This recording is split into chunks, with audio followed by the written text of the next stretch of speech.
নমস্কার বন্ধুরা, ময়ের হেসেলে আপনাদের সবাইকে স্বাগত।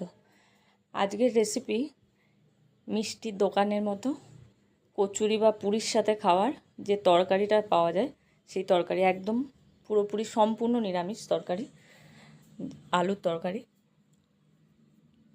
তো এটা আমি লুচির সাথে পরিবেশন করেছি, লুচি, এই তরকারি আর রাবড়ি। তো প্রথমে আমি আলুগুলোকে ভালো করে ধুয়ে টুকরো করে নিয়েছি। কিছু আলুর খোসা খুব অল্প রেখেছি, কিছু একদম ছাড়িয়েছি আর কিছু খোসা রেখেছি। আলুর খোসাগুলো রাখাতে এই তরকারির স্বাদটা বেশ সুন্দর হয়। দোকানে এরকমভাবেই দেয়, তাই একটু আলুর খোসা রেখেছি। এবার কড়াইয়ে তেল দিয়েছি, সর্ষের তেল। এবার শুকনো লঙ্কা ফোড়ন দিয়েছি, তেজপাতা ফোড়ন দিয়েছি। এবার হিং দেব,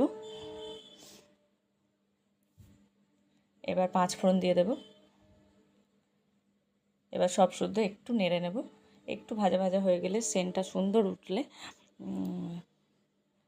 এবার যে আলুগুলো পরিষ্কার করে ধুয়ে রেখেছি সেই আলুগুলো দিয়ে দেব। আলুগুলো এবার এই মশলার সাথে ভালো করে ভাজবো, বেশ সুন্দর করে নেড়ে চেড়ে নেব।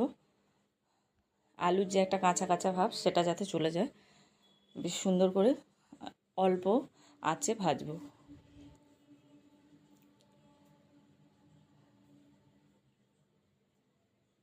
এই আলুর তরকারিটা খেতে খুব ভালো লাগে। দোকানে তো আমরা খুবই খাই, তো এটা বাড়িতেই যদি বানানো যায় এবং খুব চট জলদি, তাহলে তো খুব ভালো হয়। নিরামিষ দিনের একটা খুব ভালো আইটেম বলা যায়। এবার একটু ঢাকা দিয়ে দিলাম, যাতে আলুটা ভাজাও হয় সুন্দর, আবার সিদ্ধটাও বেশ সুন্দর হয়। যদি এটা চন্দ্রমুখী আলু, সিদ্ধ হতে বেশি সময় নেবে না।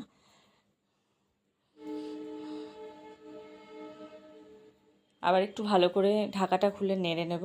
এবার একটু এবার লবণ দিয়ে দেবো, পরিমাণ মতোই লবণটা দেবো এখানে আমি। লবণটা দিয়ে আবার একটু নেড়ে চেড়ে নেব।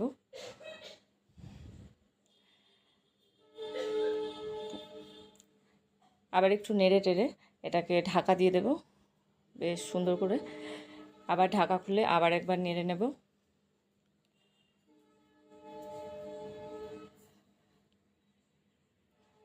এবার কিছু মশলা আমি এর সাথে দিয়ে দেব, যেমন হলুদ গুঁড়ো দেব, কালারের জন্য কাশ্মীরি লঙ্কার গুঁড়ো দেব,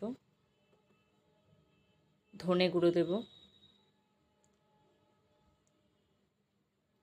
আর আদা বাটা দিয়ে দেবো। খুব অল্প মশলায় এই রান্নাটা হয়ে যায়, একদম হেলদিও বলা যায়। খুব কম উপকরণে এত সুস্বাদু একটা রান্না। এবার টমেটো আর কাঁচা লঙ্কা দেব।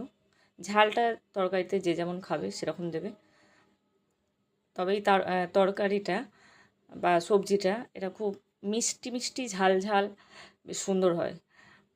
তো সেরকমই করার চেষ্টা করেছি।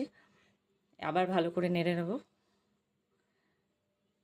মশলা আলু সব শুদ্ধ ভালো কষা হয়ে গেছে, সিদ্ধটাও প্রায় অর্ধেকের ওপর হয়ে গেছে। এবার আমি গরম জল দেব। এবার একটু চিনি দেব, যেহেতু এটা একটু মিষ্টি মিষ্টি তরকারি।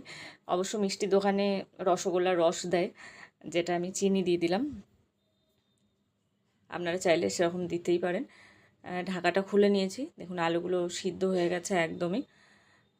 আলুগুলো একটু ভেঙে ভেঙে নেব, যাতে তরকারিটা বেশ একটু ঘন হয়।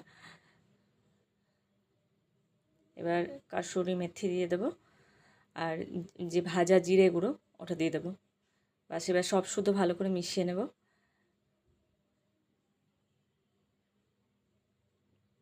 তরকারি একদম তৈরি হয়ে গেছে। এবার একটু ঢাকা দেব, যাতে ফ্লেভারটা ভালো আলুর মধ্যে ঢুকে যায়, তরকারিটা খেতে আরও সুস্বাদু হবে। তো এটা আমি লুচি দিয়ে খেয়েছি। আপনারা কচুরি, হিঙের কচুরি বা পুরি যে কোনোর সাথে খেতে পারেন, খুব ভালো লাগবে।